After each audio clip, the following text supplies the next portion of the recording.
Traders diary में स्वागत है आपका। नमस्कार, मैं हूं आशीष चतुर्वेदी। और नमस्कार, मैं हूं वरुण दुबे। ट्रेडर्स डायरी शुरू करने के पहले एक बार आप सभी को नव वर्ष की शुभकामनाएं। आशीष, आपको भी। कैसा रहा 31? देखिए, काफी बढ़िया रहा और इससे जुड़े हुए कुछ स्टॉक्स भी सुने हैं, है ना? अच्छा। तो विस्तार से चर्चा करेंगे। सही बात है। आशीष ने जो भर भर के ऑर्डर किए थे ना 31 को, उसका इम्पैक्ट आज आपको जोमेटो और बाकी देवयानी इंटरनेशनल जैसे स्टॉक्स पे देखने स्टॉक्स के नाम अभी बता दिया आपने। अरे जग जाहिर चीज है ये तो। जो लगातार ट्वीट्स आ रहे थे कंपनियों की तरफ से, हाँ। उससे साफ पता चल गया कि मंडे को क्या होने वाला है। और आशीष देखिए, एक डर ये था कि अब रिस्ट्रिक्शंस लग गए हैं, क्या होगा इन कंपनियों का, क्या नहीं होगा। लेकिन जाहिर सी बात है, लोगों ने खाना पीना तो छोड़ा नहीं। रिस्ट्रिक्शंस लगी है, पूरी तरह से लॉकडाउन नहीं लगे, ये आपको समझना होगा। और हम क्यूज देखना शुरू करेंगे तो उसके पहले एक बार आशीष, ये जो बढ़ते कोरोना के इंडिया में मामले हैं ना, ये सबसे बड़ा ट्रिगर है आज के लिए अगर आप देखेंगे तो। क्योंकि 8,000 के आसपास मुंबई में आ गए, 12-12 हज़ार महाराष्ट्र में आ रहे हैं, 27-28 हज़ार के आसपास मामले आ रहे हैं। तो ये डर का माहौल जरूर लेके आ रहा है कि हाँ, नो डाउट हो सकता है कि थोड़े बहुत रिस्ट्रिक्शंस लगे, लेकिन मुझे लगता है आशीष, रिस्ट्रिक्शंस है ना सिर्फ उन्हीं जगहों पे लगेंगे जहाँ पे ज़्यादा भीड़ है, जैसे कि सिनेमा घर हो गए, मॉल्स हो गए। ये कुछ जगह लॉकडाउन की फिलहाल ऐसे कोई स्थिति लग नहीं रही। रिस्ट्रिक्शंस है, लॉकडाउन नहीं है। हाँ डेफिनेटली, तो रिस्ट्रिक्शंस है, लॉकडाउन मेरे ख्याल से होना थोड़ा मुश्किल लग रहा है यहाँ पे। तो रिस्ट्रिक्शंस के चलते कुछ स्टॉक्स ऐसे हैं जो मूड माहौल बिगाड़ेंगे। अच्छा, और ग्लोबल मार्केट्स की बात की जाए तो वरुण, वहाँ पर कैसा इंडिकेशन है? ग्लोबल तो देखिए ठीक ठाक है। सुबह सुबह सिंगापुर निफ्टी जब शुरू हुआ था, अगर आप देखेंगे तो वहाँ करीब 20-30 पॉइंट के आसपास की गिरावट थी। अब अगर आप देखेंगे तो 20-30 पॉइंट के आसपास की तेजी थी। हालांकि मेरे ख्याल से उन लेवल से फिर से फिसल गया, तो ये वॉलेटिलिटी दिखा रहा है। तो इसके ऊपर मेरे ख्याल से ज़्यादा भरोसा हमें करना नहीं चाहिए ओवरनाइट। बाकी तो मार्केट्स काफ़ी सारे बंद है, भले वो यूके हो, ऑस्ट्रेलिया हो, काफ़ी सारे मार्केट्स बंद है। सुबह सुबह अगर आप एशिया से देखेंगे तो कुछ हद तक मिले जुले क्यूज देखने मिल रहे हैं। कॉस्पी मेरे ख्याल से हरे निशान में कारोबार कर रहा था। हाँ। बाकी जो मार्केट्स चालू है वो काम कर रहे हैं, जो बंद है वो बंद है, और जो चालू है उसमें थोड़ा बहुत मिक्स रुझान देखने मिल रहा है। यूएस के मार्केट्स, वहाँ भी पिछला साल अगर आप देखेंगे तो लगातार हाईज पे हाईज देखने मिले, ये एक बहुत अच्छी बात है। S&P ने करीब करीब मेरे ख्याल से 70 हाईज बनाए हैं, तो वो एक अच्छा ट्रिगर है। और हमने देखा था, हमने लिंक भी किया था कि हाईज का सिलसिला जो है वो करीब 12-14 साल तक चलता रहता है, और अभी तक 7-8 साल ही हुए S&P को लगातार हाई बनाने के लिए। सुबह सुबह डाउ फ्यूचर्स, नास्डैक फ्यूचर्स देखिए, यहाँ भी हरे निशान में कारोबार हो रहा है। तो ग्लोबल संकेत मुझे इतने खराब नहीं लग रहे, लोकल संकेत थोड़े डराने वाले हैं। वो एक दिक्कत की बात है, जो ओमिक्रॉन या फिर कोविड के केसेस बढ़ रहे हैं, वो वहाँ दिक्कत है आशीष। बिल्कुल, तो फिर कोई स्टॉक ऐसा चुना जहाँ पर बिकवाली करनी चाहिए? एक दो है सेंटीमेंट के लिहाज से, वो भी मतलब फंडामेंटल वो भी मुझे वीक नहीं लगते। एक तो फंडामेंटल भी वीक लगता है, इसके लिए बेच दिया है, और दूसरा फंडामेंटली वीक नहीं है, सेंटीमेंट के लिहाज से। चलिए, जानना बेहद इंटरेस्टिंग होगा कि एक कौन सा स्टॉक है जो सेंटिमेंटली और फंडामेंटली दोनों तौर पर बहुत कमजोर है। यहाँ पर आज बाजार की नजर रहेगी। लेकिन वरुण, अब बिना देरी किए जल्दी से शुरुआत कर लेते कैश के स्टॉक के साथ। बताइए क्या चुना है? शुरुआत करेंगे इस साल की सबसे बड़ी थीम, रियल एस्टेट। ओके, वही होने वाली है, और लगातार हम हमारे चैनल पे भी कहते गए हैं आपको कि रियल एस्टेट ये वो स्पेस है जहाँ पे आपको फोकस करना है। और देखिए, ओवर द वीकेंड जो महाराष्ट्र में अनाउंसमेंट आया कि 500 स्क्वायर फीट के जो घर है उन पे अब प्रॉपर्टी टैक्स नहीं लगेगा। नो डाउट आप कहेंगे कि हाँ, 500 स्क्वायर फीट मतलब ऑलमोस्ट आप समझिए कि 1 BHK फ्लैट जो है उन पे नहीं लगेगा। लेकिन महाराष्ट्र सरकार की तरफ से ये बयान आया कि इसके चलते करीब 16 लाख फैमिलीज जो है उनको फायदा होगा। तो जिनको होगा उनको तो होगा, लेकिन आने वाले प्रोजेक्ट्स जो बनाते हैं ना, उनको भी बड़ा फायदा होगा। हो सकता है कि आने वाले दिनों में आप काफ़ी सारी कंपनियां ऐसे देखें जो 500 स्क्वायर फीट के आसपास के घर बनाएंगी। हाँ। जो नए कंस्ट्रक्शन है उसमें तो फायदा होगा। साथ ही साथ आशीष, एक बात याद रखिएगा, रीडेवलपमेंट में इसका बहुत बड़ा फायदा जो है वो महाराष्ट्र में होने वाला है। क्योंकि काफ़ी सारे रीडेवलपमेंट के प्रोजेक्ट्स जो रहते हैं ना, उनमें जो फ्लैट्स होते हैं वो खासकर 2 BHK भी होते हैं, 500 स्क्वायर फीट से ज़्यादा भी होते हैं, लेकिन उसके कम वाले भी काफ़ी सारे होते हैं। इसके चलते जितने मुंबई बेस्ड रियल एस्टेट कंपनियां हैं वहाँ पे आपको नजर रखनी है, क्योंकि मुंबई में रेट जो है उनको वेव ऑफ किया गया है प्रॉपर्टी टैक्स को मुंबई में। तो इसके लिए कोल्टे पाटिल ये वो स्टॉक है जहाँ से मैं शुरुआत करूँगा। यहाँ पे आप खरीदारी करके चलेगा 315 के लक्ष्य के लिए 298 का आपको स्टॉप लॉस रखना है। आशीष, खासकर जो बड़े बिल्डर्स होते हैं ना, वो 2 BHK या फिर जो प्रीमियम हाउसिंग रहते हैं वो बनाते हैं। बराबर, कोल्टे पाटिल भी बनाता है प्रीमियम हाउसिंग, ऐसा नहीं है। लेकिन कोल्टे पाटिल हो गया, अजमेरा हो गया, ये कुछ ऐसी कंपनियां हैं ना जिनका फोकस थोड़ा बहुत यहाँ पे ज़्यादा होता है 500 स्क्वायर फीट के आसपास के घर का। इसके लिए कह रहा हूँ कि यहाँ से आप शुरुआत कर सकते हैं। मुंबई बेस्ड जितने भी रियल एस्टेट कंपनियां हैं वहाँ पे आप नजर रखिएगा, एक्शन जरूर देखने मिलेगा। तो आशीष, मेरा तो कोल्टे पाटिल है, आपका? देखिए, मैंने प्योरली टेक्निकल बेसिस पर स्टॉक चुना है, वेरॉक इंजीनियरिंग। वैसे तो रियलिटी स्पेस मुझे भी बहुत पसंद आता है काफ़ी बार। इनफैक्ट वरुण, जितने भी स्टॉक्स की चर्चा आपने की सब हमारी लिस्ट में कभी न कभी तो शामिल हुए हैं। फंडा हो, इन्वेस्टिंग हो, टेक्निक हो, हर लिहाज से हमने आपको स्टॉक्स बताया और बढ़िया तेजी भी इन स्टॉक्स में देखने को मिली। वेरॉक इंजीनियरिंग जिस प्रकार का स्ट्रक्चर फिलहाल डेली चार्ज पर देखने को मिल रहा है, मैं मान रहा हूँ किसी भी दिन बड़ा जो है वॉलेटिलिटी ब्रेकआउट जो है यहाँ पर आपको चार्ट्स पर देखने को मिल सकता है और ऐसे में स्टॉक में बड़ी अपसाइड की उम्मीद है। करीब करीब 30 रुपए तक की अपसाइड जो है करंट मार्केट प्राइस से मैं देख रहा हूँ, यानी 332 के आसपास की क्लोजिंग चल रही है। 360 362 तक के स्तर यहाँ पर देखने को मिल सकते हैं, लेकिन सेफर साइड आपको 321 रुपए का लगाना चाहिए स्टॉप लॉस। बढ़िया तेजी, अच्छी तेजी देखने को मिल सकती है और इनफैक्ट ये जो पूरा जो स्पेस है ये भी काफ़ी बजेंगे और यहाँ पर लगातार जो है खरीदारी जो है फंड्स की तरफ से देखने को मिलती है। वेरॉक इंजीनियरिंग ये तरफ से जो है कैश का स्टॉक होगा। लिस्ट को आगे बढ़ाते हैं वरुण, अगली हमारी कैटेगरी है फ्यूचर्स की और फ्यूचर्स में मैंने चुना है टाटा मोटर्स। फिलहाल अगर आप देखें तो 4 व्हीलर स्पेस में टाटा मोटर्स से स्ट्रॉन्ग कुछ भी नहीं है। सेंटीमेंट्स अगर आप देखें, बिक्री के लिहाज से अगर आप देखें तो बिक्री इनकी आई है जो दिसंबर महीने की अनुमान से काफ़ी बेहतर देखने को मिली है और काफ़ी बढ़िया। इनफैक्ट कई रिपोर्ट्स तो ऐसी हैं कि बहुत सारे सेगमेंट्स में इन्होंने हुंडई को जो है ओवरटेक किया, बीट किया है। तो यहाँ पर तो निश्चित है कि स्टॉक में आपको तेजी देखने को मिलेगी। टेक्निकल्स भी सपोर्टिव और जिस प्रकार का मूड माहौल ये इसमें जो टर्न अराउंड हुआ है ना, काबिले तारीफ है। एंड आशीष एक्चुअली चलिए ये तो नंबर्स है और क्योंकि मारुति इतने साल से लगातार लीडर बना रहा है, इसके लिए आपको देखने मिलता है कि मारुति और टाटा दोनों का मार्केट शेयर ऑलमोस्ट मारुति अभी भी आगे। लेकिन ऑन रोड अगर आप जाके देखेंगे ना तो अब मारुति से ज्यादा आपको टाटा की गाड़ियां दिखने लगी मुंबई में, और खासकर जो ईवी गाड़ियां हैं वो तो आपको सिर्फ टाटा की दिखती है। तो डेफिनेटली इन्होंने गजब कर दिया इस पूरे स्पेस में, खासकर पैसेंजर व्हीकल्स में, बसेस में, कमर्शियल व्हीकल्स में भी अगर आप देखेंगे ना तो आप जितनी भी बस जाके देख लीजिए आपको टाटा की ही देखने मिलेगी जो ईवी है। तो गजब की बात है, ये तो बहुत बड़ा टर्न अराउंड है, बहुत बड़ा टर्न अराउंड, सीरियसली बहुत बड़ा। इन्होंने ऐसे सिर्फ ऐसा नहीं कि कंपनी और फाइनेंशियल्स में ये टर्न अराउंड आपको एक्चुअली में दिखता है रोड पे। पहले जो डिजाइनिंग टाटा मोटर्स की हुआ करती थी, गाड़ी या तो आगे से इंडिका या पीछे से इंडिगो लगती थी, कुछ डिजाइन में बदलाव नहीं होता था, गाड़ियां बिकती नहीं थी, फ्लॉप हो जाती थी। काफी सारी प्रोडक्ट्स मुझे इनके याद है जो बिके नहीं।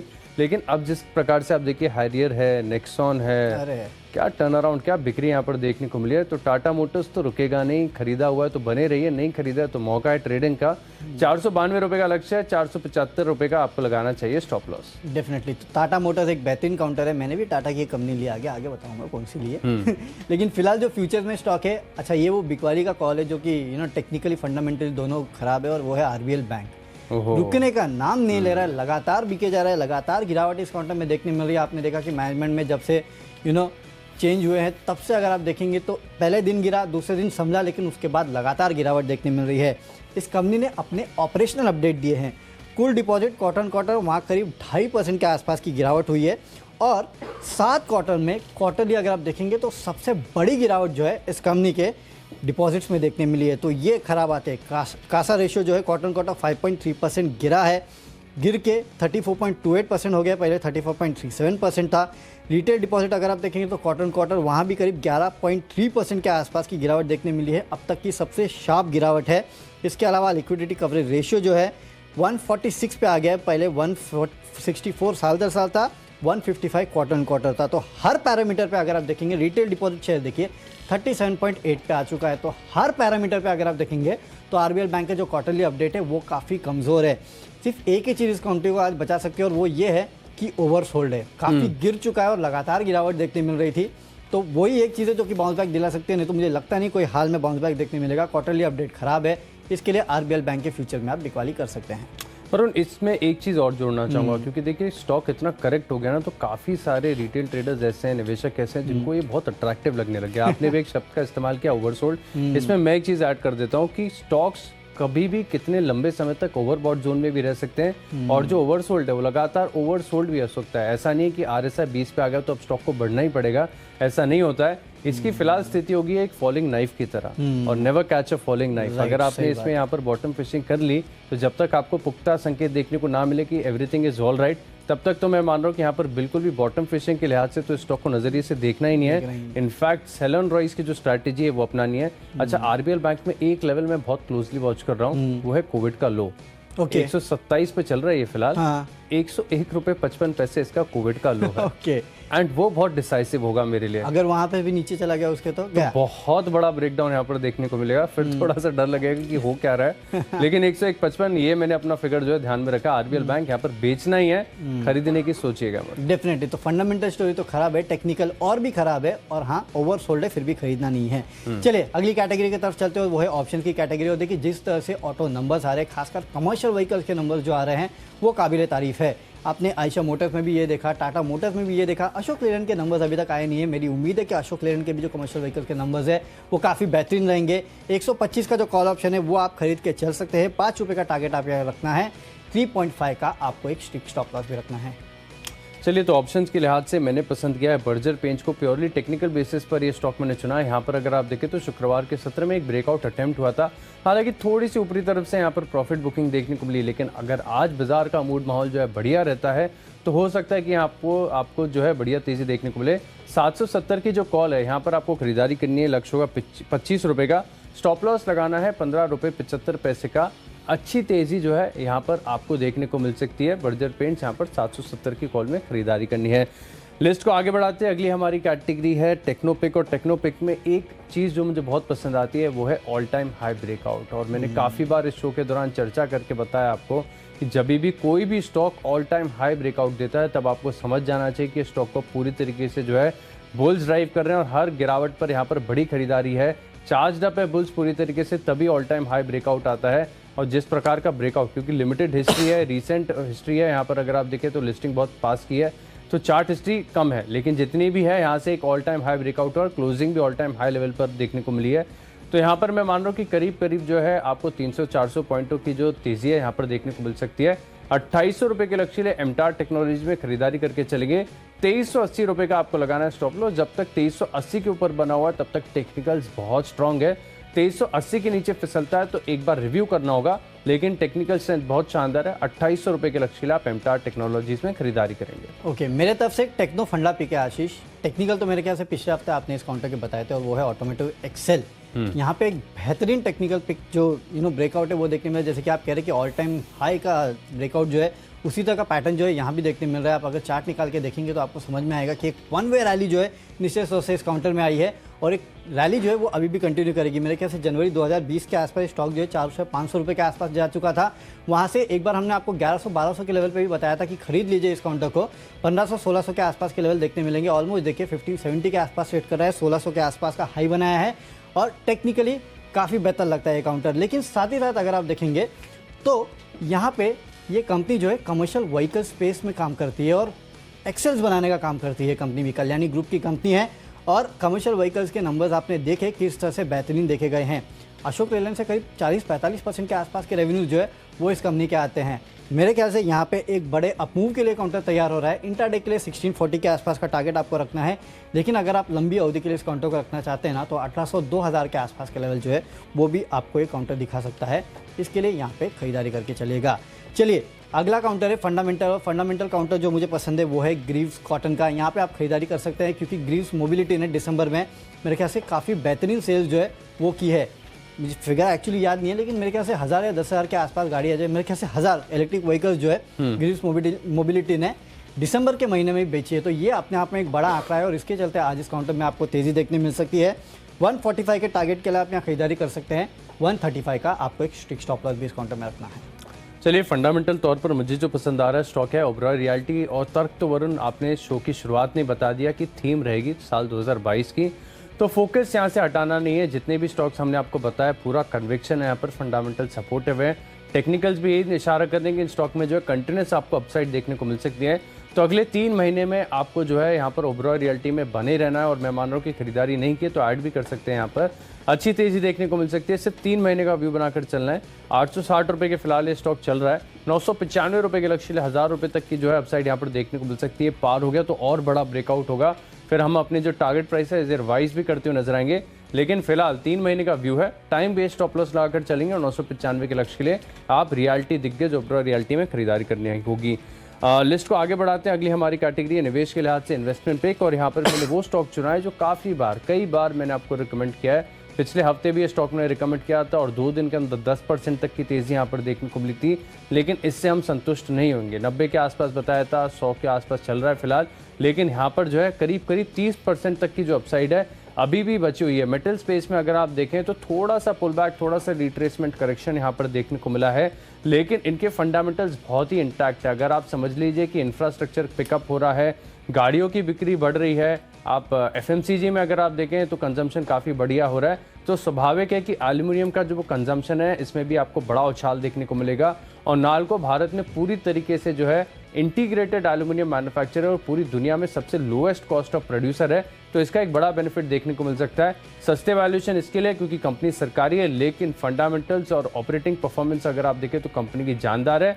100 रुपये का जो नालको अभी आपको फिलहाल मिल रहा है 5 से 6% की, तो इसकी डिविडेंड यील्ड भी है, तो इसमें बिल्कुल बने रहना चाहिए। 130 रुपये के लक्ष्य ले 1 साल का व्यू बनाकर आप इस स्टॉक में निवेश करेंगे। चलिए, नालको ये वो एल्यूमिनियम प्लेयर है जहाँ पे आपको खरीदारी करना है, और जाहिर सी बात है पिछले ट्रेडिंग सेशन में हिंडाल्को में आपने देखा किस तरह की खरीदारी देखने मिली है, नालको में भी देखी गई है, आगे भी देखी जाएगी। चलिए, मेरे तरफ से निवेश का जो काउंटर है वो है कैंप्स, यहाँ पे आपको खरीदारी करना है। लेकिन मैं आपसे लगातार कहता हूँ कि जो अच्छे फंडामेंटल वाले काउंटर्स हैं ना, जिनमें कोई तकलीफ नहीं और मार्केट की गिरावट के साथ जो गिरे हैं, उनमें आपको कहीं ना कहीं पोजीशन लेनी चाहिए, और कैंप्स भी उसमें से एक है। मेरे ख्याल से जो ऑल टाइम हाई है इसका वो करीब 4000 के आसपास का है, और वहाँ से अगर आप देखेंगे तो करीब 2500-2600 के आसपास काउंटर जो है ट्रेड कर रहा है। कुछ दिनों पहले कुछ घरेलू ब्रोकरेज हाउसेस की रिपोर्ट भी आई थी, और वहाँ पे अच्छा खासा अपमूव जो है उस रिपोर्ट के बाद देखने मिला है, और ऑलमोस्ट ये काउंटर जो है अब चलना शुरू हुआ है। तो इसके लिए भी आपको यहाँ पे खरीदारी करना है, और देखिए म्यूचुअल फंड इंडस्ट्री को ये कहीं ना कहीं केटर करता है, इसके लिए भी आपको खरीदारी करना है। 2600 के आसपास ट्रेड कर रहा है, फिलहाल के लिए 3200 के आसपास के लक्ष्य आपको 6 से 8 महीने में ये काउंटर दिखा सकता है। धीरे धीरे चलता है ये काउंटर, लेकिन हाँ, पोर्टफोलियो में रखने लायक काउंटर है, अच्छे फंडामेंटल है, सस्ते वैल्यूएशन पे उपलब्ध है, इससे अच्छा और क्या हो सकता है, खरीदारी करके चलेगा इसमें। तो चलिए, निवेश के लिहाज से स्टॉक्स तो हमने डिस्कस कर लिए, लेकिन अगली हमारी कैटेगरी है खबरों के दम पर, और आखिरी कैटेगरी माय चॉइस। लिस्ट को आगे बढ़ाते हैं। अगली हमारी कैटेगरी है खबरों के दम पर, और खबरों के दम पर जो शो की शुरुआत में हम डिस्कस कर रहे थे ना कि न्यू ईयर ईव से जुड़े हुए कुछ स्टॉक जो है मैंने लिस्ट में शामिल किए। नाम तो आपने बता दिया था जोमेटो का। 7000 ऑर्डर प्रति मिनट, हर सेकंड में एक केक ऑर्डर की गई है। आज जिस प्रकार का ऑर्डर फ्लो यहाँ पर देखने को मिला है, वरुण, भारत का यूपीआई नेटवर्क आप देखें ना बहुत स्ट्रांग है, और इसको है ना थोड़ा सा भी स्लो करने के लिए बहुत ज्यादा फ्लो चाहिए। और जो ऑर्डर फ्लो था 31 रात को मैं देख रहा था, वो थोड़ा सा इतना बढ़ गया कि यूपीआई की पेमेंट स्टक होने लगे। इसके चलते भी इनके जो ऑर्डर प्रति मिनट की जो रफ्तार है ना थोड़ी सी घटी, हालांकि बड़ा प्रभाव देखने को नहीं मिला। स्विगी को करीब 9000 ऑर्डर प्रति मिनट मिले, इनको 7000 ऑर्डर प्रति मिनट मिले, और जिस प्रकार के रिकॉर्ड कंजम्पशन यहाँ पर देखने को मिला है। जोमेटो देखिए बहुत बढ़िया स्टोरी यहाँ पर, आगे भी प्ले आउट करने के लिए इनका जो नेटवर्क है इतना स्ट्रांग हो चुका है कि आगे फर्दर एक्सपांड और जो विस्तार है वो भी बड़ी आसानी से कर पाएंगे। इसका असर देखने को मिलेगा। 145 रुपए का लक्ष्य है, 137 की क्लोजिंग है, 133 का लगाइए आप स्टॉप लॉस। आपने इसमें चैनल चेक तो बताया नहीं? हमारे जो अरमान जी है, पिज्जा ऑर्डर किया था 7 बजे, 11 बजे आया।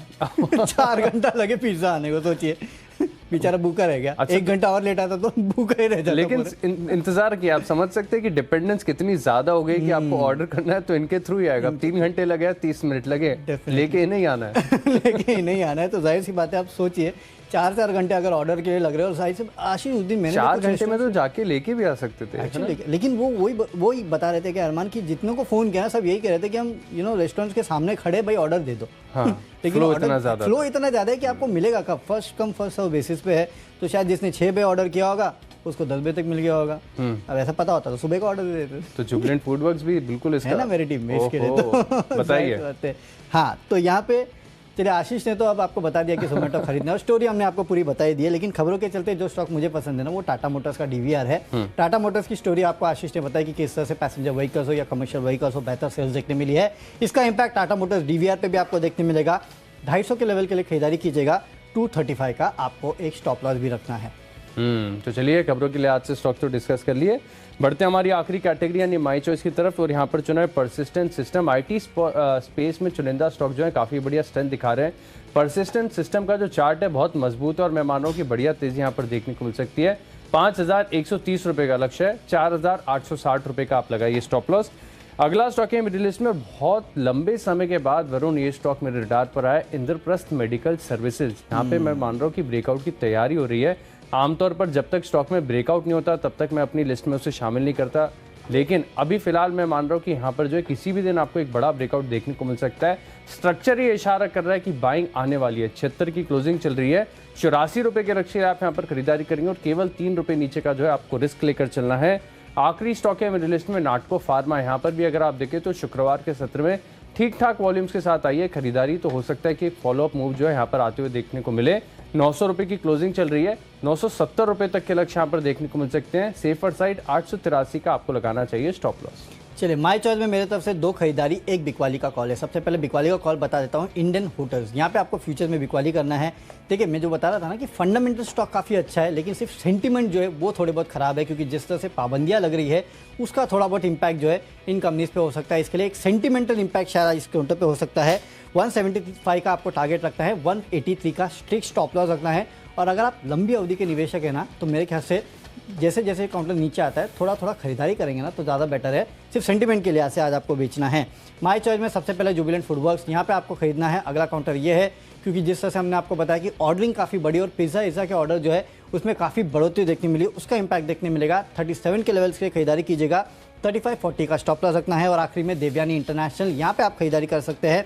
170 के आसपास के टारगेट्स आपको रखना है, 162 का रखिएगा एक स्टॉप लॉस। तो चलिए 20 स्टॉक की जो लिस्ट है वो तो हो गई पूरी, लेकिन अगर आपने कोई भी स्टॉक या कोई भी लेवल मिस कर दिया है तो जल्दी से देख लीजिए रिकैप।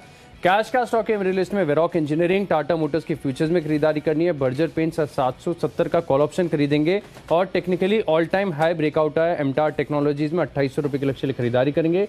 फंडामेंटली ओबरॉल रियल्टी खरीदना है 995 रुपये के लक्ष्य लिए और निवेश के लिहाज से खरीदना है नाल्को 130 रुपये का लक्ष्य होगा। खबरों का असर देखने को मिलेगा जोमेटो में 31 ईव को अगर आप देखें तो 7000 ऑर्डर प्रति मिनट मिले, इसके चलते स्टॉक जो है 145 के पार जाएगा। परसिस्टेंट सिस्टम में आएगी तेजी। इंद्रप्रस्थ मेडिकल सर्विसेज ब्रेकआउट से पहले करेंगे खरीदारी और नाटको फार्मा 970 के लक्ष्य लिए आप खरीदारी करके चल सकते हैं। इन 10 स्टॉक्स में मेरा कन्विक्शन सबसे ज्यादा है कैश का stock Varroc engineering. Daily chart पर अगर आप देखें तो काफी स्ट्रॉन्ग स्ट्रक्चर बना हुआ है, टेक्निकल सपोर्टिव है। 360 रुपए के लक्ष्य लिए आप इस स्टॉक में खरीदारी करेंगे। कैश का काउंटर है कोल्टे पाटिल। महाराष्ट्र में जिस हिसाब से 500 स्क्वायर फीट के आसपास की जो घर है उसके लिए प्रॉपर्टी टैक्स को वेव ऑफ किया है, उसका इंपैक्ट इस काउंटर पे देखने मिलेगा। 315 के लक्ष्य के लिए खरीदारी करना है। आरबीएल बैंक ऑपरेशनल अपडेट कमजोर है, बिकवाली कीजिएगा 123 के लक्ष्य के लिए। अशोक लेलैंड का 125 का कॉल ऑप्शन आपको खरीदना है 5 रुपये के लक्ष्य के लिए। टेक्निकली ऑटोमोटिव एक्सेल अच्छा लगता है, 1640 के लेवल्स के लिए खरीदारी कीजिएगा। फंडामेंटली ग्रीव्स कॉटन में खरीदारी करना है, निवेश करना है कैंप्स में। अगले 6 से 8 महीने में 3200 के आसपास के लेवल देखने मिलेंगे। खबरें टाटा मोटर्स के लिए है, इसके लिए टाटा मोटर्स डीवीआर यहाँ खरीदारी कीजिएगा। 250 के आसपास के लक्ष्य आपको इंटरडे में देखने मिलेंगे। इंडियन मोटर्स में फ्यूचर में आपको बिकवाली करना है, जिस तरह से पाबंदियां लग रही है थोड़ा बहुत सेंटिमेंटल इंपैक्ट जो आपको इस काउंटर पे देखने मिलेगा, इसके लिए आप कर सकते हैं बिकवाली 175 के लक्ष्य के लिए। जुबिलेंट फूडवर्क्स और देवयानी इंटरनेशनल में आपको करनी है खरीदारी, जिस तरह से ऑर्डरिंग देखने मिली है 31 दिसंबर के दिन।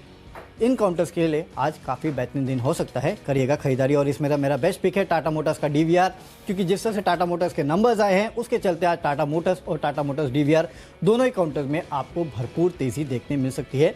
250 के आसपास के लेवल के लिए आपको करना है खरीदारी। तो चलिए स्टॉक्स की सूची तो पूरी हो चुकी है आशीष, लेकिन साल की शुरुआत है ना, तो जाहिर सी बात है समझना काफ़ी इंपॉर्टेंट है। वैसे तो रोज ही इंपॉर्टेंट होता है, लेकिन साल की शुरुआत में ट्रेडिंग कैसे देखने मिलेगी, ग्लोबल संकेत कैसे हैं, डेटा सेटअप कैसा है, ये सब समझने के लिए सीधे चलते हैं शेयर बाजार लाइव में, जहाँ पे अनिल सर और दीपांशु भंडारी हमारे साथ जुड़ चुके हैं। Good morning, happy new year and over to you. Happy new year Varun, happy new year Ashish. और कई बार कहते हैं ना कि अगर अच्छी शुरुआत हो तो मामला ठीक हो जाता है, तो मैं तो ये कहता हूँ कि अंत अच्छा हो तो भी मामला ठीक हो जाता है। तो साल का अंत 2021 का हमने इतने दमदार तरीके से किया, तो उस बड़े ब्रेकआउट के बाद जो 31 दिसंबर को आपने देखा, अब भले ही शुरुआत हो लेकिन एक्शन तेजी की तरफ बढ़ने की पूरी संभावना। तो आइए करते हैं शुरुआत शेयर बाजार लाइव की हेडलाइंस के साथ।